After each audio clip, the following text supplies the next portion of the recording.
ወበረካቱ ውድና የተከበራችሁ የዜና ቤተሰቦች እንደምናችሁ ሰላም ናችሁ? አልሐምዱሊላህ ከኔ ሁሉ ሰላም፣ እንዲሁም ክርስቲያን ወገኖች ሰላም ብያለሁ። ዛሬ ይዤላችሁ የመጣሁት ወርቅ ነው። ወርቅ የሰጠችኝ ያው ልጅቷና እናቷ ናቸው ማለት ነው። መዳሜና ልጅቷ አዲስ ስራ ይዛ ነበረ። ለሷ ስጦታ ይሰጣለሁ ብላ ሰጠችኝ ብር ማለት ነው። እነሱ ሁለቱ አዋጡ፣ እኔ ትንሽ ነው የጨመርኩትኝ እና መሄድበት ቀን ነው የገዛሁት። በሚገርማችሁ አላደረሰኝም፣ የገዛለሁ ብዬ አላደረሰኝም። እቃዬንም እንትን እያልኩ ምናምን ውክብክብ ብዬ ነበር የዛ ቀን እና እነሱማ ወላሂ ማገሰሩ ኪሎ ድጋሚ ገዝተውልኛል ምናምን፣ ምንም አልቀርብኝም። ልብስም ስገዛ ከዚህ በፊት ጨምራልኝ ያለች ብር ሁለቴ ነው ምናምን እና በጣም እንደ እንቁላል ሊሸኙኝ ነበረ። አላህ ብሎ ደግሞ ያው ይሄ ረብሻ ተፈጠረ። ይሄ ረብሻ የተፈጠረው ሱብሃንአላህ እኔ በምገባበት ሰዓት ኤርፖርት ተመታ ማለት ነው፣ ሌሊት። ሱብሃንአላህ ቀደረ አላህ ወማሻፋል። እኔን አላህ እዚህ ቤት አስቀረኝ፣ እዛ ደግሞ ረብሻ ወጣ ማለት ነው። በጣም የሚገርም ነገር እና ልጅቷ አዲስ ስራ ጀምራለች። ልጅቷ የታጨች ነች፣ ያው አልተዳረችም ገና። ኢንሻአላህ አላህ ጥሩ ትዳር ያድርግላት። በጣም ነው መወዳት እዚህ ቤት ትንሿ ልጅና እሷም በጣም ያኔ ሌሎቹም ጸባያቸው ማሻአላ ነው፣ ግን በቃ እሷ በጣም ለሰራተኛ ያላት ክብር ብታዩ በቃ ያው የቤቱ ወንድ አለ። አሁን ቀጣይ እሷ ናት፣ ለሁለተኛ ልጅ ናት ማለት ነው። እና ማሻአላህ ጸባያ በጣም ይሄ ነው። ለሰራተኛ ትጨነቃለች፣ በጣም ታከብራለች ምናምን። አንድ ቀን ወላሂ እንዲ ተገላምጣ አታውቅም። በጣም ጥሩ ልጅ ነች።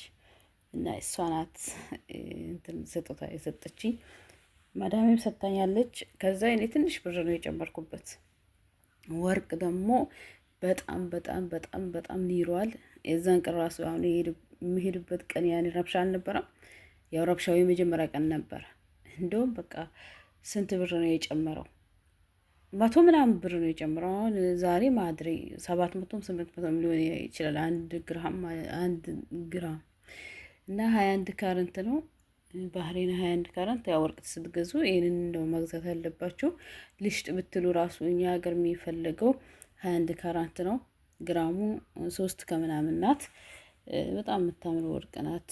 ወርቅ በአሁን ሰዓት እኔ እንጃ ምን ብዬ ልንገራችሁ፣ ከዳይመንድም በልጧል መሰለኝ። እና በጣም ተወዷል ወርቅ። ሀቂቀተን ወርቅ አላችሁ ሰዎች በዚህ አጋጣሚ እንትን በሉ። እኔ ያው ከዚህ በፊት ነበረኝ ምንም አይመስለኝም ነበር። አሁን ነው ወርቅ በጣም ተወዷል የምር። አሁን በፊት ያጠራቀሙ ሰዎች አሁን ወርቅ እንሽጥ ቢሉ በጣም የሚያዋጣቸው። ስለ ወርቁ ይሄን ካልኳችሁ እንግዲህ ባለፈ ያው እኔ ምን አለብኝ ብዬ ልሄድ ብዬ ነው እሄዳለሁ ብዬ እንትን ቪዲዮ የሰራሁትኝ እንግዲህ ፖስቼ ለመሄድ ነበረ። ሱብሃንአላህ እኛ ያለው ሳይሆን አላህ ያለው ነው የሚሆነው። በጣም ከባድ ነው ሀቂቃ። ልቤ ስብር ነው ያለው። ያኔ ቀደሩን ብቀበለውም የአላህ ቀደር ነው አውቃለሁኝ። አላህ ያለ ምክንያት አንድ ነገር አያመጣም። ግን ሆኖም ያው ቤተሰብን ማስጨነቅ እዛ ይመጣለሁ ብላችሁ አስባችሁታል። እኔም ደግሞ ተዘጋጅቼ ሁሉ ነገር እንትን ብዬ በመቅረቴ በጣም ከፋኝም አልሐምዱሊላህ አልኩ። ምክንያቱም ሶብር ማድረግ ግድ ነው። ይኸው በዛ ሰዓት አሁን ሴትዬ ባደውል ኢንፎርሜሽን ባጠይቅ ምናምን ያኔስ ያው አላህ ስላልቀደረብኝም ነው። ልክ ያው ኤርፖርት ተመታ ማለት ነው። እኔ ምገባበት ሰዓት በዚህ ሀገር አሁን 2 ሰዓት በኢትዮጵያ ከሌሊቱ 7 ሰዓት ማለት 1 ሰዓት ማለት 7 ሰዓት እዚህ 1 ሰዓት ነው ቅርታና እንደዛ ያ ኤርፖርት ተመታ። ያው እኔ ሀታሪ እንትኑን ባልፖስተው ኖሮ ረብሻ እንዳለ ባቅ ኖሮ እንደዚህ አይነት ቪዲዮ አልፖስትም ነበረ። ምክንያቱም ያሌትኩት ነው ሄጃለሁ ብዬ አልልም ነበረ። ሱብሃንአላህ ትኬት ተቆርጧል። እንግዲህ ይሄንን ወርቅ ልንገዛ ስንሄድ ነው ሴትዬ እንደዚህ እኮ ኢራንና አሜሪካን እንደዚህ የተጣሉ ነው ምናምን አለች። እና ምን አገባን ምናምን አልኳት። አይ በቃ እየረበሽ ነው ሁሉንም ቦታ ስትለኝ እኔ ከፊፋ አድርጊ ነው እንደዚህ የተካበደ ነገር በረራ እስከሚቆም ድረስ አላልኩም ሀቂቃ ለካ ሁሉም ዓለምን እንትን የዓለም ጦርነት ተነስተዋል። ከባድ ነበር። ያው ማመን ሁላ አልቻልኩም። 10 እሷም ትደውል ነበረ እየደወለች ኤርፖርት እየጠየቀች ነበረ ኢትዮጵያ እየደወለች አላመነችም ሁላ። እኔም እንደዚህ አልሄድም ብዬ ተስፋ አልቆረጥኩም። አሁንም እሄዳለሁ ነገም እሄዳለሁ እያልኩ ነበር። ግን በቃ እኛም ጋር ይሄ የድሮ ማት ሲወርድብን እውነትም ነገሩ በጣም ጠንከር ያለ ነው ብዬ አሰብኩ ማለት ነው። በጣም ነበረ የሚረብሸው። አሁን ከትላንት ወደ በቃ ዛሬም እየሰማው ነበር ድምጽ፣ በሚገርማችሁ ሁኔታ እየሰማው ነበር። አሁን ኢሻ አካባቢ ተራዊ ከተሰገደ በኋላ ትላንትናም እንደዛው፣ ከትላንት ወዳ ደግሞ በጣም በኃይለኛው የትላንት ወዳው አላህ ሰላሙን አምጣልን ብሎ ዱዓ ማድረግ ነው እንጂ ምንም ነገር ማድረግ አይቻልም። አላህ ያመጣውን ራሱ ነው የሚያነሳውና እሱ ያንሳልን በላውን። ወላሂ በጣም ከባድ ነው። ሰላም ከሌለ ምንም ማድረግ አችሉም። እና እኔ እሄዳለሁ ብዬ ቤተሰቦቼንም ተናግሬ እዚህም እናንተንም ነግሬ በቃ ተስፋ ቆርጬ እንትን ብዬ ነበር። እንግዲህ ኧረ አይሆንም ተባለ። አላህ አልፈቀደውም። አላህ ያላለው ደግሞ እኛ በግድ ምንም ማድረግ አንችልም። ሰዎች ነን እና አላህ ያመጣውን ራሱ ነው የሚያነሳው። እና ለኸይሩ ነው እኔን ያስቀረኝ። እዚሁ ኤርፖርት ገብቼ ቢሆን ኖሮ በዛን ሰዓት ሴትዮዋ ተመልሳ ትመጣ ነበረ ወስዳኝ። ከዚህም በፊት ያው ስለምትወስደኝ 4 ሰዓት ድረስ የሚነሳው 4 ሰዓት ነበር በኢትዮጵያ ከሌሊቱ 9 ሰዓት ነው? 9 ሰዓት ማለት ነው በሌሊቱ። በዚህ ደግሞ ሰዓት 40 ነበረ የሚነሳ። እንግዲህ ከፈጅር በፊት በረራ የሚጀመር የነበረው አስቡ እንግዲህ። እሷ እስከዛ ድረስ እንትን አትልም። ያው የተወሰነ ቼኪንግ እንትን ትላለች። ሂጂ እላታለሁ ኸላስ ትመጣ ነበረ። እና አላህ ቀጠሮ ነው እዛ የተመታው። እኔ አቡዳቢና ዱባይ ኤርፖርት ተመተዋል እዛን ቀን። በጣም የሚገርማችሁ ነገር ያው ጠባቂ አላህ ነው መቼስ፣ በእኛ አቅም የሚሆን ነገር የለም። አላህ ጠብቆኛል። እናቴ እንቅልፍ ሳተኛ ነው ያደረችው። ያው መቼም የእናት ነገር አይነገርም አይደል? እኛም እናት ሆነን አይተነዋልና አልሐምዱሊላህ። ለኸይሩ ነው እኔን የሚያስተርፈኝ። እዚህ ብዙ ጥቂቶች በራሳቸው እንትን ስለሆነ አሁን እኛም ያስጨነቀን ምንድን ነው፣ እኔ ቀማይ አልቋል ማለት እኔ ስራማ አትስርልኝ ብያት የለ። ስለዚህ አሁንም 1 ወሩን መንግስት በሚሰጠው 1 ወር ከ3 ቀን ነበር አልቋል ኸላስ። አሁን እኔ ጦርነት ስላለ ነው እኔ የተቀመጥኩት እንጂ አሁን በየቀኑ 50 ድርሃም ይቆጥሩባቸዋል በእነሱ። እንግዲህ ወር ከተቀመጥኩ ስንት ማለት ነው? በጣም ብዙ ነው። እና አሁን ግን ያው በዚህ በጦርነቱ ምክንያት ስለሆነ የእነሱ ሀገር መንግስት ማሻአላ ይረዳል፣ ይፋህማል። ያኔ በጣም ጎበዝ ናቸው። በዚህ እንግዲህ እሷንም የደበደበቻት ነው። እዚህ ሀገር ራሱ በጣም ብዙ ንብረት ነው የወደመው። ሴትዬ እዚህ ባያከሽፉ ኖሮ አለች በጣም ብዙ እንትኖች ንብረቶች ወድሙ ነበር፣ ሰውን በጣም ይሞት ነበር። ግን አየር ነው የሚያከሽፉት። ግን ያም ሆኖ የከሸፈውም ራሱ ፍንጣሪውን እንደዚህ ጉዳት የሚያደርሰው እንደዚህ የሚጮኸው ማለች እንጂ እንደነሱ እንትን ቢሆን ኖሮ በጣም ከባድ ነበር አለችኝ። እና አላህ ሰላሙን ያምጣልን። የምር በጣም ያስፈራል።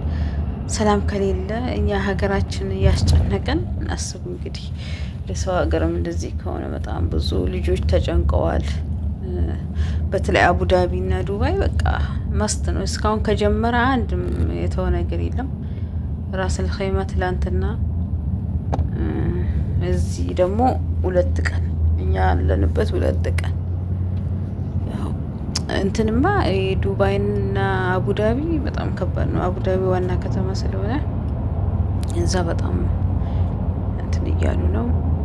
እዚህም ዱባይና ሻርጃ አሁን ከኛው በጣም ቅርብ ነው። ለዛ ነው እዛ ሲወጥቅ እንዳለ መሬቱ እንትን የሚለው በጣም ነው የሚያስፈራው። በቃ ድምፁ ራሱ መስማት። እኔ በዚህ አጋጣሚ ፍልስጤሞችን በጣም እጅጉን ነው ያሳዘኑኝ። በፊትም ያሳዝኑኛል። አሁን ደግሞ ይህንን ድምጽ እየሰሙ ህጻናቶች ምናምን እንደዚህ መቀመጣቸው ራሱ ከባድ ነው ወላሂ።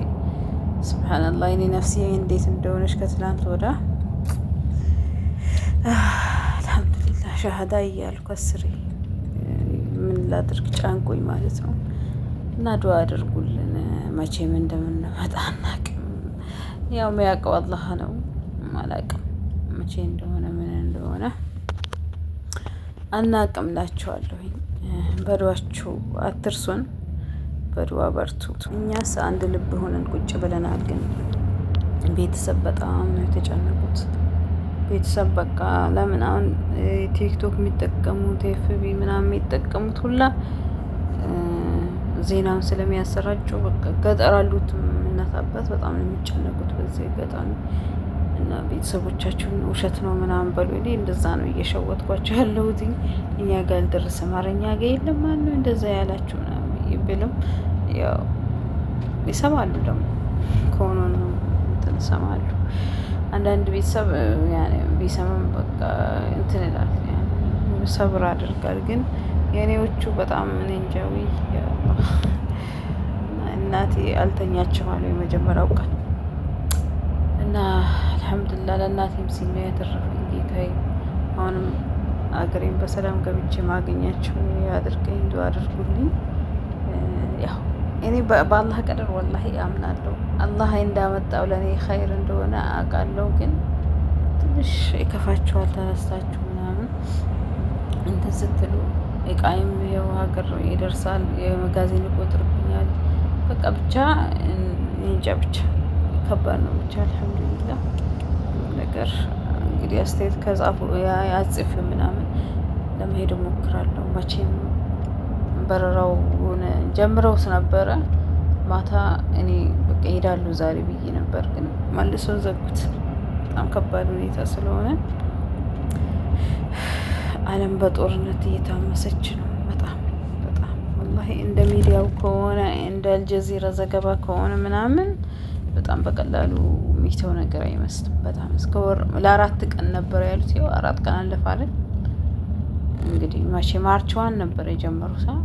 ያው 4 ቀን 5ኛው ቀን ሊዞር ስለዚህ እስከ ወርም ድረስ ነው እየተባለ ያለው። ማድሪ ብቻ ዱዓ አድርጉ እስቲ ወላሂ ዱዓ አድርጉ።